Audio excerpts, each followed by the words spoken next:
Hello and welcome to the Week in 60 Minutes, brought to you by SpectatorTV and broadcast on Thursday, the 6th of July. I'm Kate Andrews, the Spectator's economics editor, and your host this week. Coming up on the show, riots in France with hundreds of people arrested and cities on fire. Are other European leaders asking, could this happen here? I'll speak to the Spectator's chairman, Andrew Neil, and Jonathan Miller, who wrote our cover piece this week. This week marks 75 years of the NHS. Is there much to celebrate? I'll be speaking to former Health Secretary Sajid Javid about the state of the health service and what its future might look like. Rishi Sunak's ratings have fallen into the negative for the first time since he entered number 10. As the fifth by-election looms following Chris Pincher's suspension, how are things faring for the Tories? I'll speak to our political editor, Katy Balls. Over in America, there are rumors circulating that the Bidens are backing Ursula von der Leyen to be the next NATO leader. Freddy Gray joins me on the show to discuss corruption and friends in politics. And finally, this comes with a trigger warning.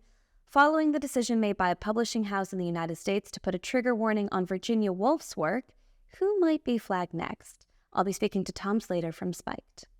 And if you enjoy Spectator TV, then do subscribe to our YouTube channel. Just click the subscribe button at the bottom of this video and tap the bell icon to make sure you never miss an episode. First up, for our cover piece this week, Jonathan Miller has written about the riots taking place across cities in France, a problem that has intensified across Europe recently. He joins me now alongside our chairman, Andrew Neil. Jonathan, you write in this week's cover piece for the magazine that Europe is approaching a boiling point as gang violence is rising up across several countries.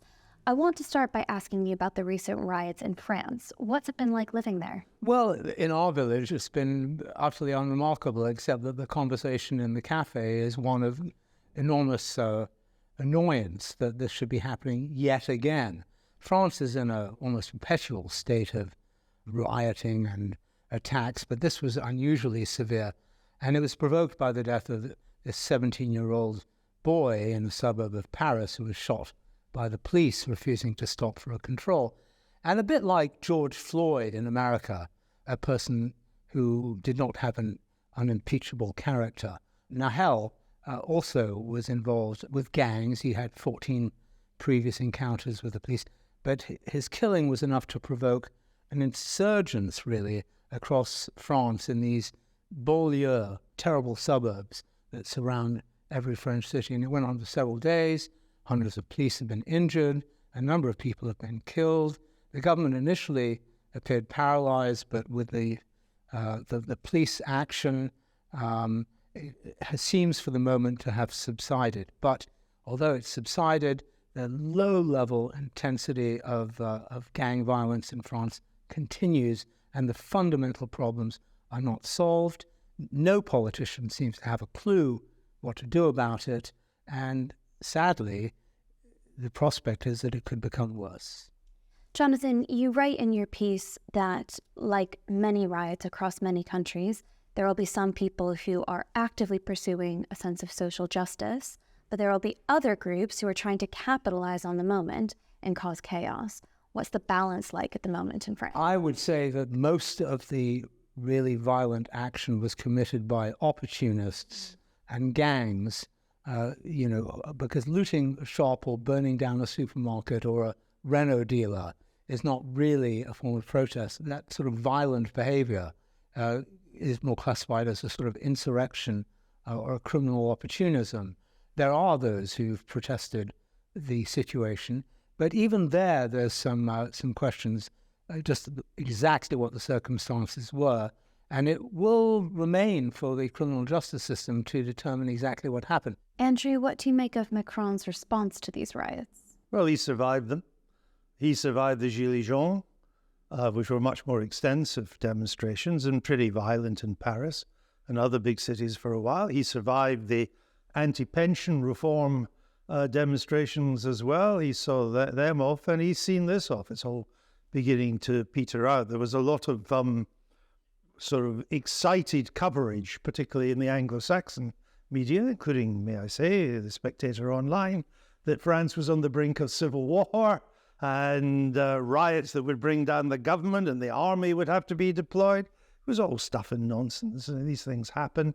There isn't a country in Europe that isn't one police shooting away from serious riots. I mean, this could happen in every major city in Europe, even this country, where our race relations are pretty much better than anywhere else. It could even happen in a place like Malmö in Sweden. It could happen in Germany. It happened in Belgium. It's spilled over. It could certainly happen in Italy. It was never going to be a threat to the government itself. The riots were serious. There were a lot of violence. There's an underclass has been created. Many of us saw it coming years and years ago, but nothing was done about it. And this underclass in the banlieue, in the ghettos, in the poorest suburb exists in a mixture of welfare dependency and quite violent criminality. And how you deal with that, because we've dealt with it basically by just shutting it off there. But although it's a serious social problem, it is not a threat to the state. It's an embarrassment to the state. It's an expensive danger to the state because all these businesses have to be rebuilt. But when revolutions are not built on riots in which the average age of the people arrested is 17. The reason why les événements in 1968 were far more significant was it wasn't just the students who were rioting in major cities and going for revolution. The unions joined in. The working class joined in as well. That was a threat to the state. Now, de Gaulle saw it off. In the end, this was not a threat to the state. It was a symptom, an insurgency of a deep-rooted social problem that has taken place, that has allowed an underclass to take roots of a particular ethnic and migrant background in the most generous welfare state in the world. So if it can happen in France, it can happen anywhere. But I add, and I agree with you, that it's not a threat to the state itself, but it has left Emmanuel Macron seriously diminished. We recall that when Macron was first elected, he was on the cover of The Economist magazine walking on water.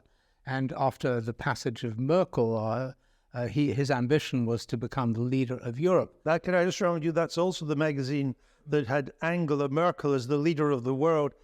Perhaps not a magazine we should take too much notice of. Perhaps it's... What's it called again?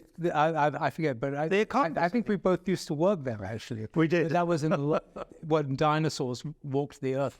I mean, France, obviously, since 1789, has had this revolutionary tradition, and these latest events were not the most violent. There is an interesting parallel that apparently during these recent riots, animals were freed from the zoo, which also happened in 1789. The difference was that in 1789, they ate the animals. So, but nevertheless, Macron couldn't go to the European Summit on Migration, and now the political center in France is menaced by the rise of Marine Le Pen, who looks like the favorite to win the next election, but I have to fear that she will only make matters worse because she has no real ideas for how to deal with this. And in fact, across Europe, nobody seems to have a particularly good idea of how to definitively resolve this problem of these areas infested with gangs, infested with crime, with young people completely disconnected from education and opportunity, unemployable, except perhaps in criminality. Well, let's branch out from France, Jonathan, because in your cover piece, you look at disruptions happening in other countries like Germany and Sweden. Well, particularly Sweden, which is, now the country in Europe with the highest proportion of migrants. In Europe, 25%, a quintessential example of a liberally minded social democracy, and which opened its arms to receive these people, and is now the police in Sweden, I think, believe there are 38,000 gangsters.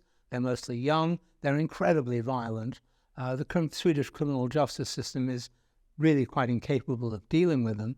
I talk in my piece about a hitman who killed the wrong person, was sentenced to 4 years in prison, promptly escaped, but was granted Swedish citizenship simultaneously. And now, teachers in Sweden are being told by their students, "You're worth 4 years. I can kill you, and I'll only get 4 years for it." So that shows the degeneration of Swedish society into something that is really threatening to its reputation. Andrew, in Jonathan's piece, he also talks about migration and the potential connection between what's been happening there and the riots. I wonder sometimes, especially when we're looking at asylum seekers and how they're coming into the country, is the issue the systems themselves or a lack of a system? In the UK, for example, there basically is no functioning asylum system. There are very few legal pathways for asylum seekers to come here, only from a few select countries, and you end up in a position where you don't know who a lot of the people coming into the country are. Is the issue a failure of a system or just a complete lack of a system in place? Well, I don't think it's asylum seekers that are rioting. It's it's migrants, or actually, in the case of France, it's kids who were born in France.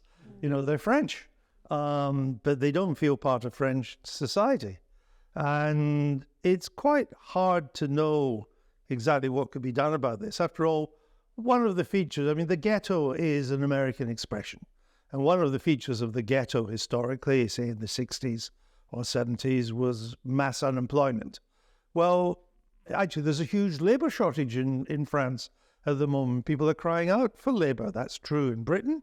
It's true in Germany as well. It's even becoming true in Italy. It's certainly true in Sweden, that we've been talking about. So it can't be that you have a kind of unemployed youth there.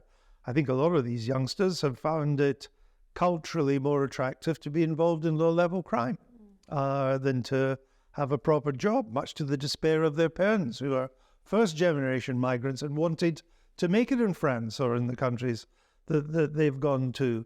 So I don't think it's the asylum system. I think it is a problem of assimilating migrants. It's turned out now the Europeans were always terribly superior when they looked at the United States and America's race problems and all the discrimination and the difficulties and so on, and the riots that they had in the 60s in Watts and Harlem and so on.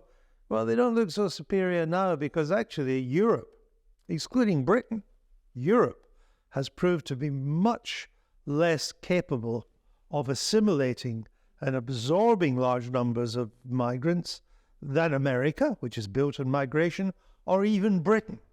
And one of the problems that France faces, Germany has it to some extent too, is that the migrant population there, first, second, third generation, particularly in France, are all almost one of a kind.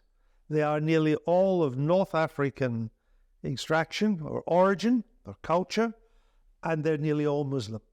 Whereas if you look at the British migration picture, it's incredibly varied. Christians from Africa, Hindus from India, including our own dear Prime Minister is from there. Muslims, yes, as well. West Indians, Africans, Sub-Saharan, North African, subcontinent, Middle East, Afghanistan, now Ukraine. Much more varied, which therefore means within Britain you get differential performance among migrant groups. So Chinese migrants perform better than anybody, way better than the indigenous white population. Those of Indian extraction perform really well too. Those of Pakistani extraction, less well. But you don't get a kind of uniform picture. Whereas in France, and to some extent in Germany too, because all the migrants have roughly the same background, not all of them, but a lot of them, you get the same problem repeated again and again. Whereas you go to Leicester in Britain, you will see a thriving migrant city.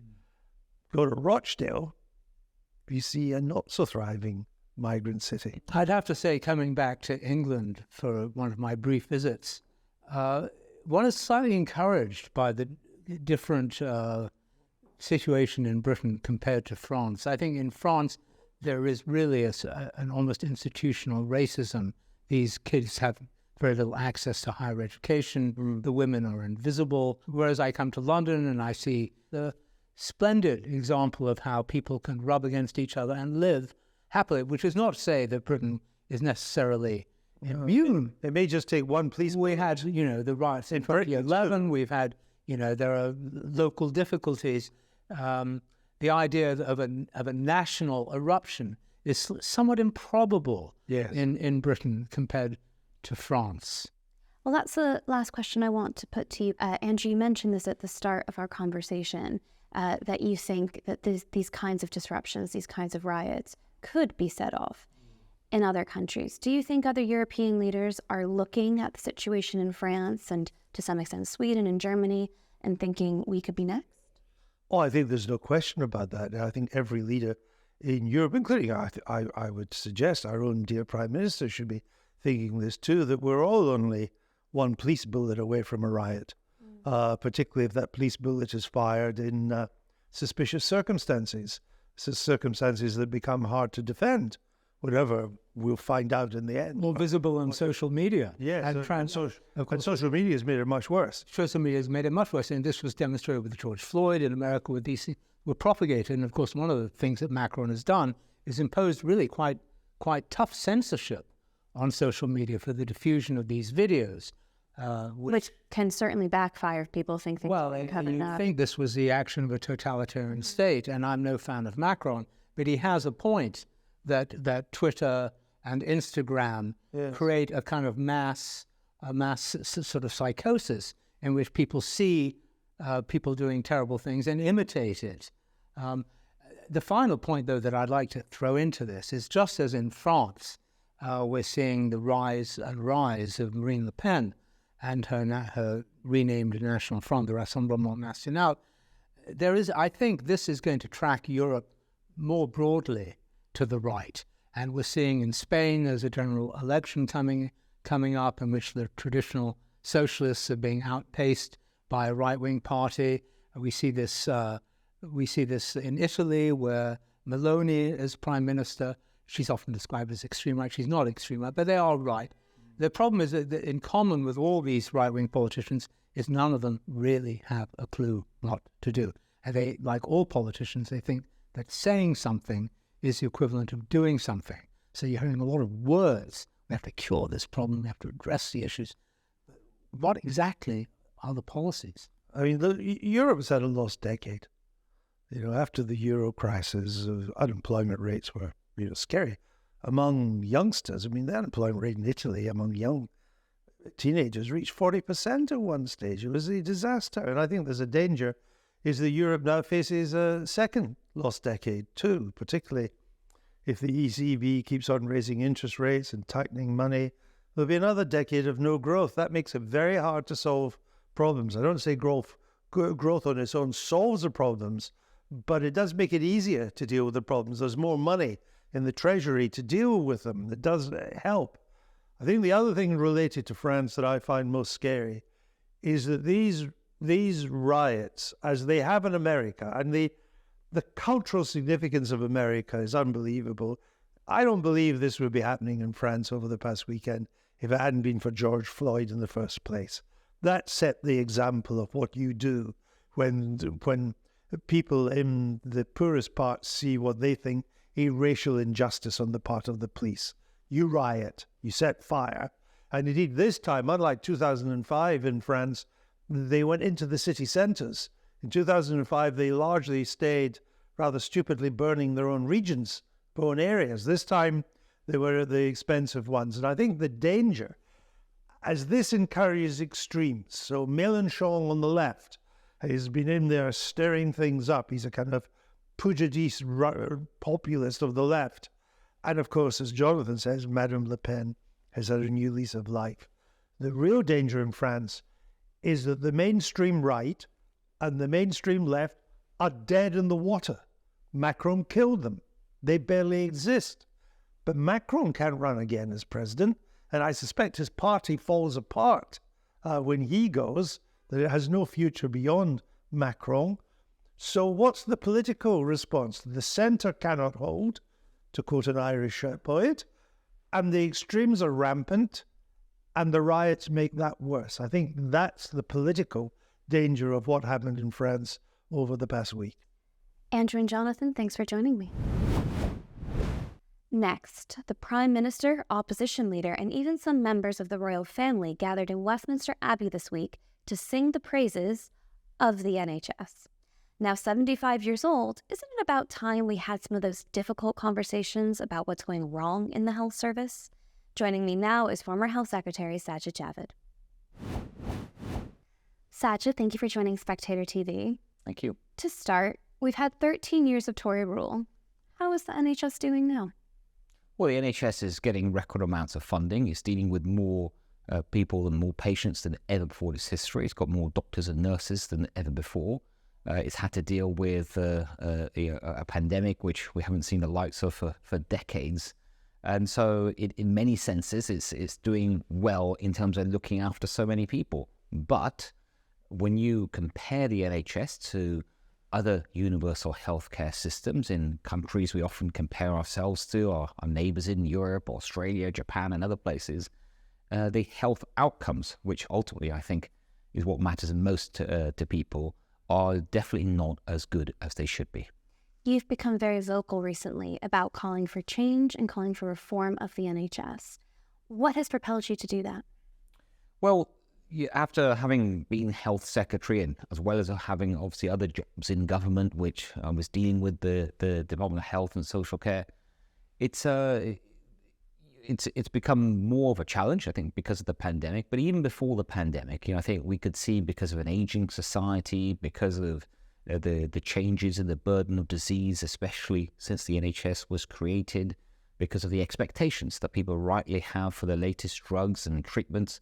So we see this surge in demand, and supply hasn't been keeping up. And I think when we all sort of look at it and we do an honest assessment, the fact that so many people are waiting for GPs, they're waiting for A&E, they're waiting for ambulances, they're waiting for scans and operations, it's far from ideal. And I think we have to then look at that and think to ourselves, when funding is at such a record high, then what are the causes of this? How come other countries aren't facing necessarily the same issues in delivery when they all have the same challenges of rising demand?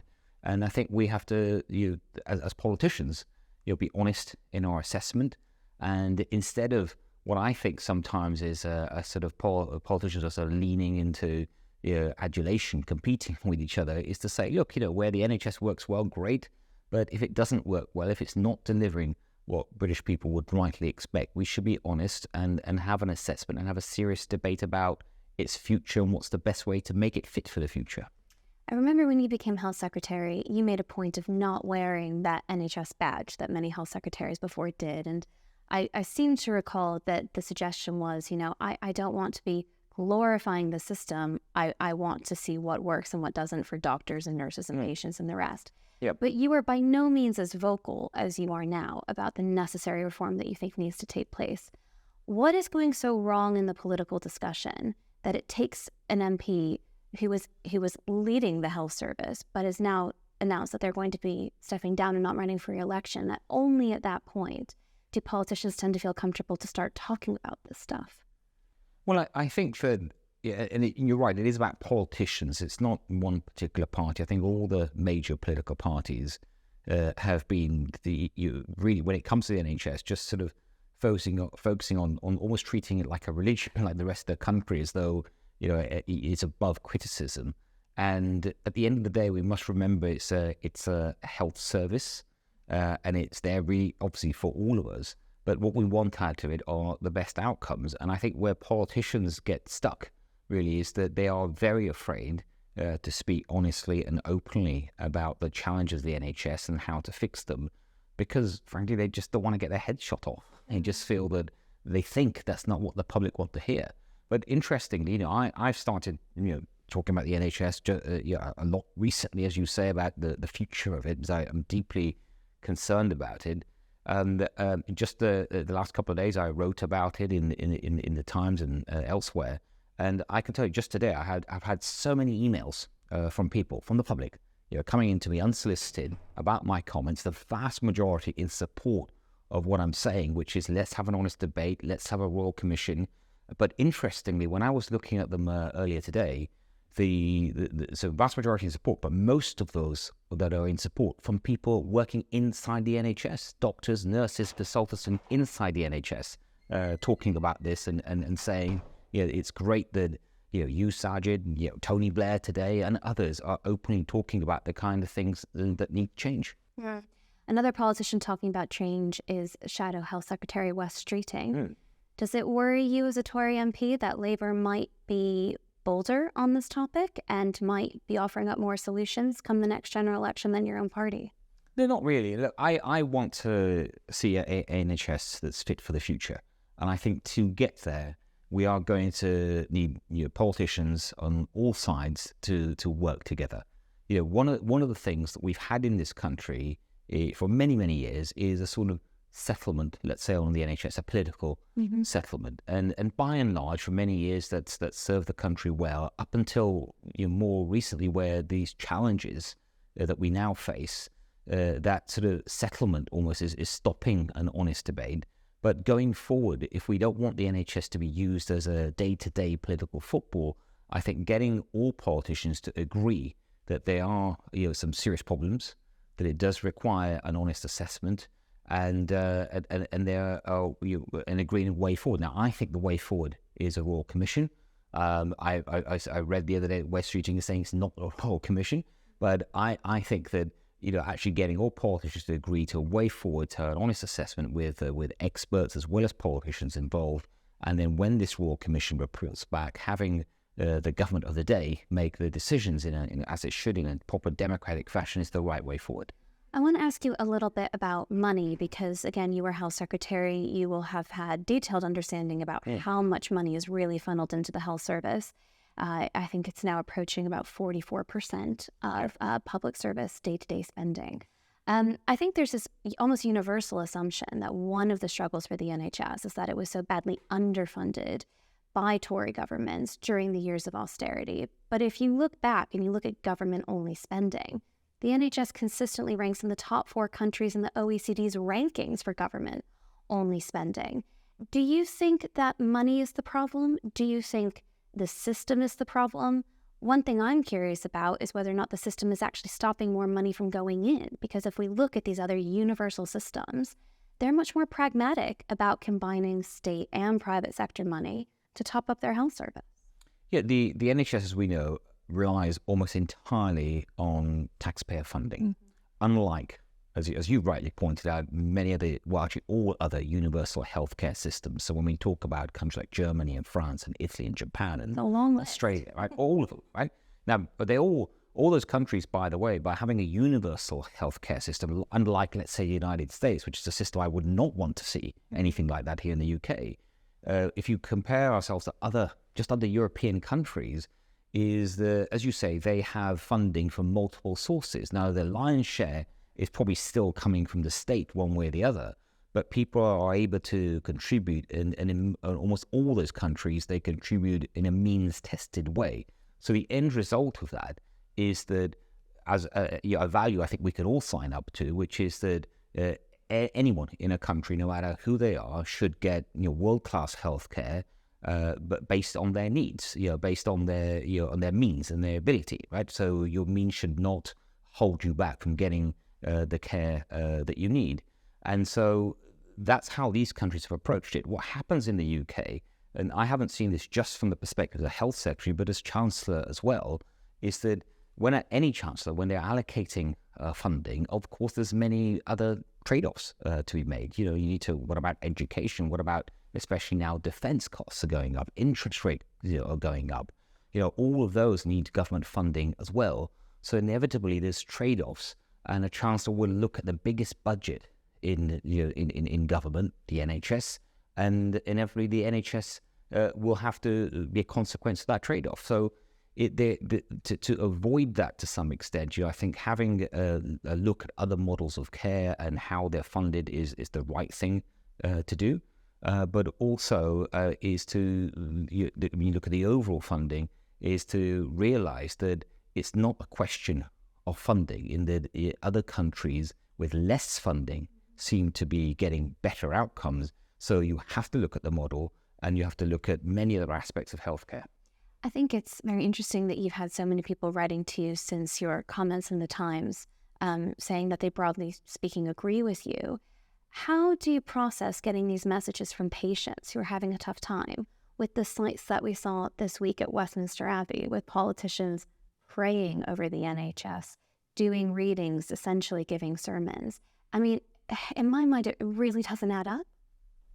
Well, look, I think there is, when you look at the NHS, especially over the 75-year history, I think if we're talking about the people that work in the NHS, the doctors, the nurses, consultants, and anyone who's working in the NHS in any capacity, I think these people are, in my experience, they are people that work incredibly hard, they're incredibly dedicated, they're compassionate, caring people, but they are working within the structures that have been created for them ultimately by politicians of many parties, successive governments, and that broad structure of the NHS hasn't changed when the world around it has changed dramatically. And so the people in the NHS, I think they do deserve thanks for doing what they do. But I think if we are to properly support them, we must realise the challenges that they work in can be alleviated to a huge extent if we, as politicians, take a dispassionate look at the NHS and its structure.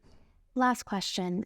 You became Health Secretary well into 2021 as we were looking to lift restrictions and go back to normal life. I know you weren't there at the height of lockdown. Yeah. And a lot of what we're seeing now, especially with these record waiting lists, as a result of people staying at home and treatments vastly delayed.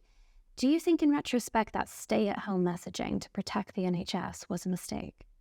I don't know in terms of the nature of your question, because I don't think we have enough data yet. In the NHS has, compared to other countries, has less capacity when you look at it in terms of beds versus, say, Germany has something like 7 beds per 1,000 when we have 2 or 3. When you look at it in terms of scanning equipment and number of doctors and nurses, it has less capacity than most other European countries. And intentionally run that way to stay. And it's been run that, yes, the NHS is run at about 95% capacity, when in most other countries in Europe, they run around 85% capacity. So when it was already running at a very high sort of rate before the pandemic hit, I think, obviously I wasn't there at the time, but I can understand reasons as to why the decisions that were made. Mm-hmm. I think I don't want to, even though I've been there as health secretary during half of the pandemic, let's say, I don't want to really second guess the decisions that were made at the time, because I don't feel I have all the information. Sajid, thanks for joining Spectator TV. Good, thank you very much. Next up, another tough week for Rishi Sunak as his ratings fell into the negative for the first time since he became Prime Minister. Joining me now is our political editor, Katy Balls.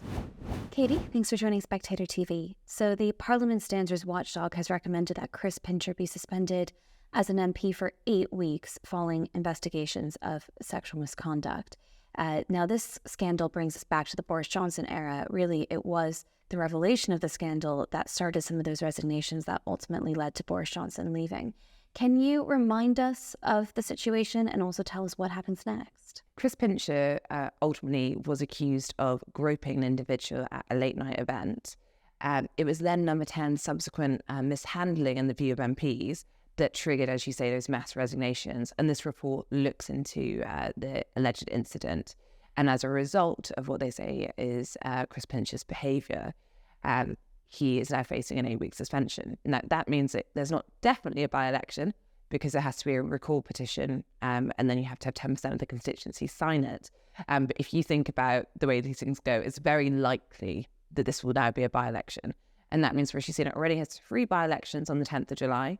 We had the threat of the Nadine Dorries by-election still hanging over the party, much to the annoyance, I think, of her former colleagues, that she won't just go. But that's the Mid-Bedfordshire by-election when we get it. And it means that there will also be Chris Pincher and a by-election in Tamworth, his seat. It's a fairly safe seat. It's a majority around 19,000. But I think it's a problem for Rishi Sunak in 2 ways. By-elections tend to be worse for the governing parties. So a seat you might have a chance of winning in it or holding in a general election, you're more likely to lose in a by-election. You're much more likely to get tactical voting, anti-Tory vote, which you can also get in a general election, but particularly in by-elections. And then also, you have to question whether Number 10, CCHQ and the Whip's office have really handled or prepared for this correctly, because only a few weeks ago, Eddie Hughes is an MP who won a Red Wall seat in 2017. His seat goes in the Boundary Commission review, and he's been adopted as a candidate for Tamworth. Now, that leaves ultimately the Tories down a bind, which is, were he to stand now as the by-election candidate in that seat, he would have to quit his current seat, sparking a by-election in Walsall, where his seat is, which has a much smaller majority in terms of what we can expect to happen there. So there would still have to be a by-election. Or I think what's probably more likely is he stays put. But then what happens in the sense of looking for a Tory candidate to stand in a by-election, which is normally a pretty horrible experience. And if they do hold it, when the boundaries change, do they then stand, or does Eddie Hughes come in? So you're potentially looking for someone to stand in a seat just for the sake of it. And I think there's a few MPs asking why they didn't think about this before selecting an MP a few weeks ago. It does seem like a rather bureaucratic oversight, and one that the Tory party would want to be on top of, given the fact that this is a difficult position for them to start in. Why not try to make the best of it if you're already in a difficult position? Yes, exactly. And like, maybe there's a solution that all the MPs I've spoken to who at first presumed there was a solution, but now I don't think there is one, there is, and, you know, we're missing it. But I think it's just adding to a sense of, yes, more by-election misery, but also a lack of control and grip about what's coming up, even when some of these things are quite predictable. We knew there would be the report into Chris Pincher. And I think for Rishi Sunak, you just go back to the fact that the recovery narrative of perhaps the spring feels quite a long way ago now. You have the Labour lead increasing, or, you know, the gap between the two widening. I think every by-election just means that even if Rishi Sunak got some good weather, good political weather, these votes have the potential to really bring him back to earth, just in the way that local elections did. Well, I was wondering about that, the actual number of by-elections. As that number rises, does the situation get worse for the Tories, do you think? Or does the number not matter so much, whether it's 3, whether it's 5, whether it's 7? You know, the narrative is already established that these are going to be tough by-elections. The Tories might not do so well. Does it going from 3 to 5 make a big difference? I just think it means it's ongoing. Ultimately, the Tories and figures in number 10 would have liked Nadine Dorries to actually do what she said she was going to do on Twitter late on, actually fairly early on a Friday. It was Boris Johnson who was later. And officially resigns, they could get all the by-elections out of the way. So if number 10 had their way, you'd have 4 by-elections on the 20th of July. Instead, they can only have 3. It was already frustrating to have one hanging over. You had friends of Nadine Dorries briefing out that she wouldn't let Rishi Sunak choose the date. She wanted almost to prolong his misery. And I think that is obviously evidence of how having these events, there's just almost ways to trip up as you try and move the agenda on. So I think it's damaging in that perspective, because yes, XX number of defeats is going to look worse than a smaller number, but also it's just when is this going to be? Does Rishi Sunak go into the autumn when they're going to try and, I don't want to say reset, but definitely try and take control of things through the King's speech, through the conference speech, potentially through a reshuffle, whether it's this side of the summer recess or the other side. And I think having by-elections will just, always spook your party, and that's unhelpful to him. It's more bad news for the Prime Minister, who this week saw his approval ratings fall into the negative for the first time since he became Prime Minister. Yes, this was amongst Tory supporters, so it was a Conhome Cabinet League table, and they do those monthly. And Rishi Sunak is in the negative for the first time since entering number 10. He's only slightly there. So Paul Goodman, the editor of Conservative Home, said the only comfort he could offer Rishi Sunak is Theresa May and Boris Johnson at various points, so we're in the negative, but fared much, much lower. I think what's quite worrying to the government is that I think they have a total of 9 ministers in the negative, which is the first time it's happened in that table. And that just suggests, I think, a general unhappiness, not perhaps a fury, but almost a despondency, which you see amongst some of the MPs at the moment as well. And therefore, what does Rishi Sunak do to try and get some momentum back? I think it's also quite interesting in terms of a reshuffle, because lots of the most loyal Rishi Sunak backers are actually in the negative. And then at the top of the table, you have Ben Wallace, who there's questions about because the seat is being abolished, whether he stays in the cabinet, Kemi Badenoch. You have Steve Barker, who's tipped to move, and therefore, if he does what some are expecting him to do around him, you potentially get rid of some of your more popular ministers. Every politician is different in the way that they view who they want to be their top people around them. Will Rishi Sunak prioritize loyalty and what he considers to be hard work over the polls? Will he try to balance this, or at this point, will his number 10 be looking at these figures and think, gosh, we need to be more popular. We're going to have to embrace people towards the top, even if they wouldn't normally be our first pick? So I think with ministers who are popular with the Tory grassroots, so this is going to be what those in number 10 expect to be the final shake-up of his front bench team ahead of an election. And if you think back to 2014, David Cameron did a very tactical one, moved out his more unpopular ministers, even if they were good at reform, such as Michael Gove. He got moved to Chief Whip. Nicky Morgan was seen as more appealing in the media and less divisive with the teachers and became Education Secretary. So it depends what you're trying to achieve. I think Rishi Sunak wants to still do things in government. He doesn't have enough to point to, so it can't all be about media, but they want ministers who will go out on the media and defend the government. Recently, there wasn't a government representation when there was a question time Brexit special. Yeah. So if the government can't defend what it's doing on Brexit, why should anyone else? Yeah. So I think they want to fix that by having more enthusiastic figures going out there. And he also wants loyalty, perhaps not worrying so much about balancing the warring factions. And delivery, so who's best in those priority areas to try and push those things.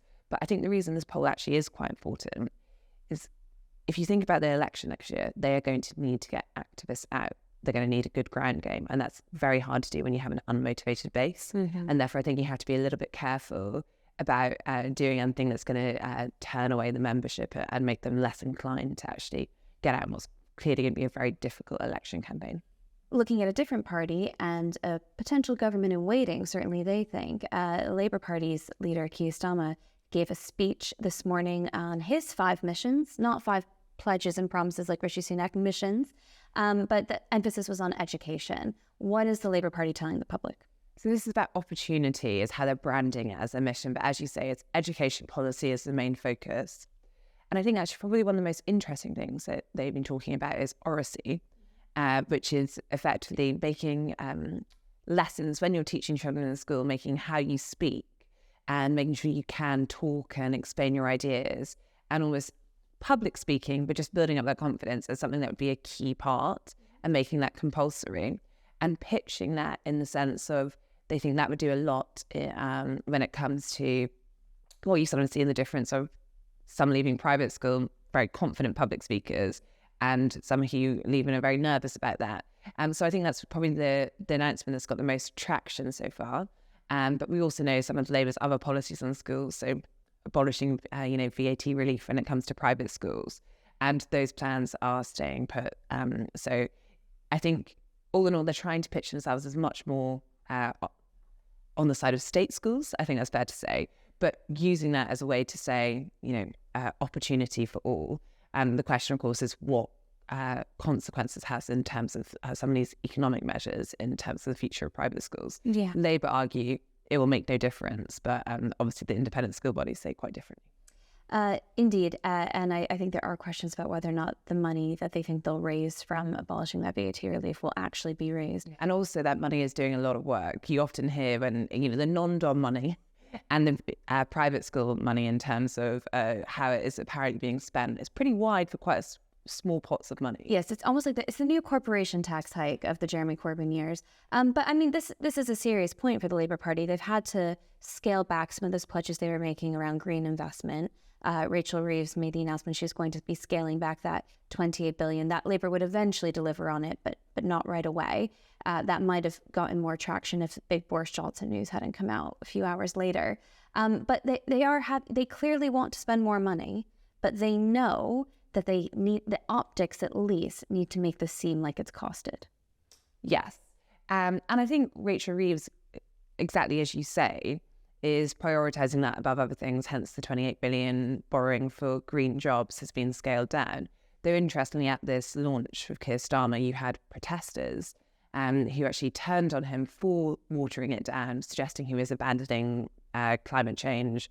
So you can see the tension actually within the left on it. I think I was wondering, is that protest damaging to Keir Starmer? I think some in his team might actually not mind it at all. Yeah. Because it shows they like the idea that he's standing up to some forces in his party trying to push him in various directions. I think it comes down to a little bit, is it the case that some in the Labour Party and in the general left movement feel so isolated by Keir Starmer that they then vote Green? They're betting that won't happen. And I think the plan is to try and have a few more, almost get some of the stuff out of the way in advance of the election, so you have some more policies that appeal to them closer to it. Katie, thanks for joining me. Next, following rumors that Joe Biden has recommended the president of the European Commission, Ursula von der Leyen, to be the next head of NATO, our deputy editor Freddy Gray is with me to talk about their relationship and what kind of career she's had. Freddie, thanks for joining Spectator TV. Great pleasure, Kate. So it seems Joe Biden has some strong opinions about who he would like to be the next leader of NATO, and it is none other than Ursula von der Leyen. What do you make of that, Fred? Well, we heard some whispers about this a couple of months ago. Our brilliant steer bike picked up on some rumours that Jill Biden has been telling Joe that the next Secretary General of NATO has to be a woman. And of course, this sounded too odd to be true. But often with stories that are too odd to be true, they actually turn out to have a bit of a grain of truth in them. And it seems as though Jill Biden, Joe Biden have definitely got involved in who's going to be the next Secretary General of NATO. Ben Wallace thought he had it. There may be very good reasons for not giving Ben Wallace the job. However, it seems like the reason is Jill and Joe were against. And America, as you know, Kate, as an American, has an enormous amount of power. And they did not like the idea of Ben Wallace. They had other ideas in mind. And it seems now that they like Ursula von der Leyen as their candidate. We'll get into Biden's opinions and America's thoughts on this. But first, let's just look at von der Leyen. If she were to become the next leader of NATO, what is her track record like? Well, do you know this expression, failed son? No. It means a sort of son that always fails. It's actually quite a straightforward expression. I probably should have known it. Okay, great. Leyen is a failed daughter. Right. She has endlessly failed in every job she's done, but she has been promoted endlessly because she is the EU equivalent. The phrase I would know is falling upwards. She's falling upwards. There we go. But she always gets promoted because she is one of these sort of EU figures that always gets the right job. And I think Joe Biden's interest in her and Jill Biden's interest in her is connected to the fact that there is a political class who are obsessed with identity. And Ursula von der Leyen cuts this brilliant figure in terms of identity. She's a mother of 7. She's a handsome woman who wears sort of power suits and looks the part. But every job she's done disastrously. That includes President of the European Commission. That includes Minister of Defence for Germany. A spectacular failure she was in that role. The German troops were running out of ammunition. They were using broomsticks instead of machine guns because they were so badly equipped. You haven't exactly sold her, Fred. Why do you think Joe Biden would want behind the scenes to whisper in ears about von der Leyen? I think they know each other. I think they've worked together over China issues and so on when she was president of the European Commission. And I'm afraid it's as boring an answer as identity politics. Do you not think there's an element of Biden being blatantly anti-British? It wouldn't be the first time that he's tried to snub the UK with pro-European leanings. I think there's a little bit of that. I think we do, as Brits, have to be a little bit careful when we make these accusations because we're very chippy, Brits, particularly with Americans. The relationship is delightful. The relationship is unequal, right? So we talk about the special relationship, and as Boris Johnson said, when we talk about the special relationship, we sound needy. We sound like we need American support. And so I don't necessarily think that Biden is blocking it because he hates Britain, although I do think he has a reflexive anti-Britishness. I think what he's probably doing is doing identity politics, and I think he thinks a woman has to fill the role of Secretary General of NATO, and therefore it's got to be a woman.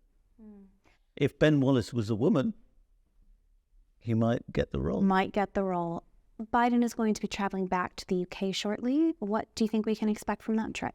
I think the Sunak administration, number 10, are very keen that this should be a big reset of the special relationship, of the relationship between the US and the UK. But it's fair to say under Biden, for various reasons, it's not gone well. It's partly that Biden doesn't like Britain. He sees himself as an Irishman who has to hate Britain. It's partly that the Democrats hate Brexit, and so they see themselves as hostile towards a Brexit government. But then set against that, Rishi Sunak is saying, I am the tip of the spear for NATO. I am the person who's going to lead the war effort for you.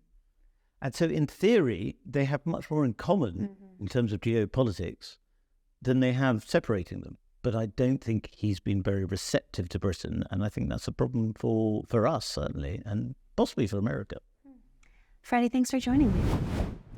And finally, trigger warnings are supposedly used to make people aware of harmful content. But have they spiraled out of control? Tom Slater has written about the latest decision by publishing houses to put trigger warnings on some of our most cherished literature. He's with me now. Tom, thanks for joining me. You have written for Coffee House about what's happening to Virginia Woolf books in the United States. They're getting some trigger warnings.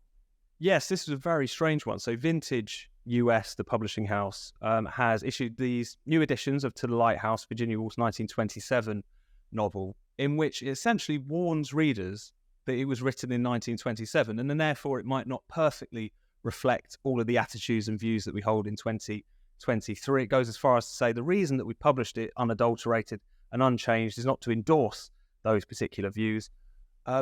It's a curious one, not least because To the Lighthouse is not a particularly outrageous or even particularly political novel. You know, it's a quite psychological exploration of a well-to-do family holidaying on the Isle of Skye. What Vintage US thought was so potentially perilous about it, I'm not entirely sure. But it does seem to be this is something that they're doing to almost any book of a certain age. So concerned are they that the reading public are so much less intelligent than them, I guess. They don't seem to think that they can understand that books exist within a certain historical context, and that by publishing them, they're not endorsing them. But unfortunately, that's the quite kind of Philistine world that we live in now, it seems like. Well, I'm going to admit to my vested interest here. Mrs. Dalloway is one of my favorite books of all time. So I'm concerned about what book they may come for next. But, you know, it's funny how quickly things shift. I mean, perhaps not that quickly. I'm dating myself here. But when I was in university 10 years ago, I was taught Virginia Woolf as this feminist icon, as this rather progressive figure for her time. And then we jump forward 10 years and trigger warnings are being put on her books. Now, as you say, at that time, a lot of people held what we would now consider to be backwards views. But the fact that that is front and center of her work, rather than the more progressive things she was saying at the time in certain areas like feminism, is what's being upheld. No, I think that is really interesting, how quickly people can be kind of dispensed with. I mean, if Vintage US or anyone else is worried about the views of certain modernist authors, you know, heaven forbid they find out who Ezra Pound is. There's all kinds of people with all kinds of very curious and unpleasant views from that particular period in time. It's odd, as you say, because someone like Woolf went from being almost a kind of feminist heroine in the eyes of many people in the literary establishment. I mean, I think it's worth saying that this particular warning and the kind of warnings that we're seeing proliferate now, it's not just at Vintage US. Nancy Mitford's novels have been slapped with trigger warnings in the UK recently, is effectively about submitting almost any text or any author to the crudest of political purity tests. You know, even if there's just a character in a particular novel that might be seen as a little bit nasty, rather than trusting a reader to understand that that's fictional, for one thing, but also that one doesn't go to a novel just to see a perfect reflection of their own view of the world. That seems to have gone out of the window. So I think what we're looking at here is something that's even beyond just the standing of particular authors. It's just a much broader, patronizing culture which assumes that we need this kind of like therapeutic scaffolding just to read books. And that's a really depressing thing as much as anything else.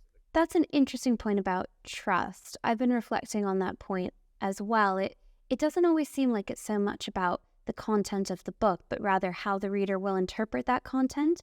And very often it seems like the assumption is that there is no way that they could critically assess what they're taking in. And so if a character is perhaps supposed to be good and has backward views, or is supposed to be bad, and that is indicated by having backward views, it's almost as if the context doesn't matter, or the individual can't work this out for themselves. It has to be made very, very clear to them from the outset what they're about to consume.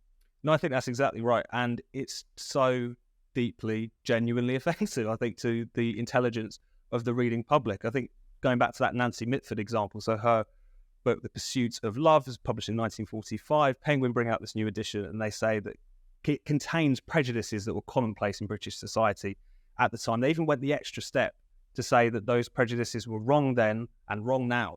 I haven't read the book myself, but I'm very reliably informed that seems to reference one particular character who's almost like a comical xenophobe. He's not someone you're expected to root for in this particular novel. But yet, even so, there's this terror that someone somewhere might pick it up and think that they should just unthinkingly imbibe these particular views, even when they're expressed by someone cartoonishly unpleasant.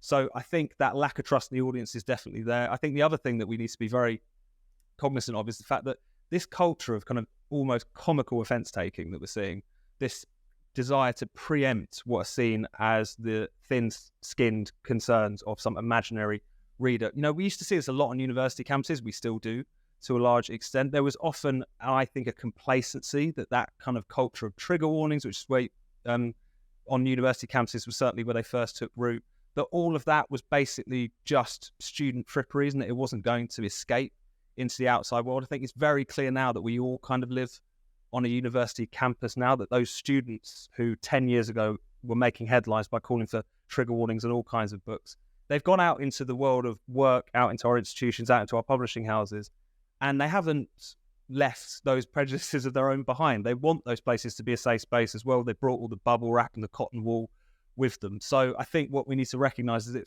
you know, while we're often invited to kind of laugh at some of the woke excesses of university campuses, if we don't want that to spill out into general society, we really need to start taking these arguments on, because they're just going to fester and permeate more of our institutions. Well, let's have some of those arguments. I'll play devil's advocate here. You note that these trigger warnings have not yet spread to the UK edition. When we get deeply upset and flustered about what's happening in the US, if it's not happening in the UK, or certainly not to the same extent, do we risk importing that kind of American culture war that actually we would just like to avoid altogether and don't particularly want to have that debate in the UK? Well, I think we're importing it already, is the point. So when this first kind of kicked off about 10 years ago in the US, you saw loads of demands for trigger warnings. Again, it was seen as a very American thing. Now that is everywhere in British university campuses. There was a story earlier this year, which is about Peter Pan being given a trigger warning at Aberdeen University. So, you know, if we're worried about importing it, that ship has already sailed. And I also think even in terms of the publishing world, that whilst this particular example is referring to vintage US, there are various examples which have already taken place of publishing houses taking it upon themselves to kind of stand in judgment of previous authors. In some respects, it's gone even to a greater extent here. If you think about what happened with Roald Dahl and the attempt to rewrite his books because they were deemed too unpleasant and too spiky for children to read. If anything, that's far worse than slapping a trigger warning on it, and that's something that we've been seeing within our own kind of domestic publishing market. It is regrettable that we are sort of downstream from America. No offence, Kate, on many of these particular questions, but at the same time, we can't ignore the fact that that is what's taking place.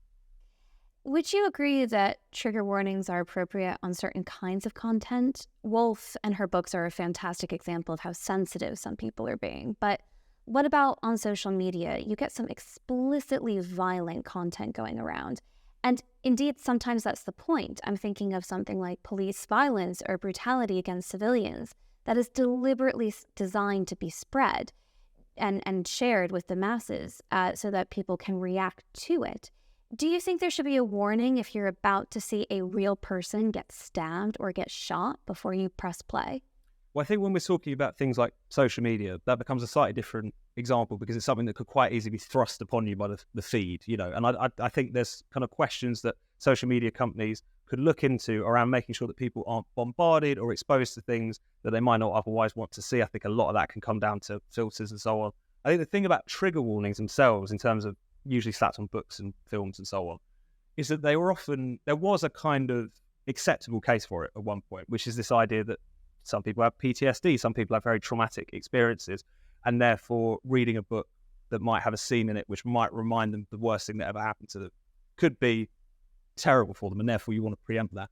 The thing is, there's been a lot of research on this ever since they first kind of came into public consciousness, and it's pretty clear now that even if your concern is making sure that people who have suffered sort of genuine traumas aren't triggered in the literal sense, then trigger warning is actually a terrible idea. This is not how you treat people who have traumas and PTSD. The whole point of therapy is to make them comfortable in the world again. So I think when it comes to that question of trigger warnings in particular, there's never really been a good case for it. And I think the problem with them is that it's also not just about people who are genuinely suffering. It's about treating us all as effectively as kind of mentally unwell, in need of that kind of support.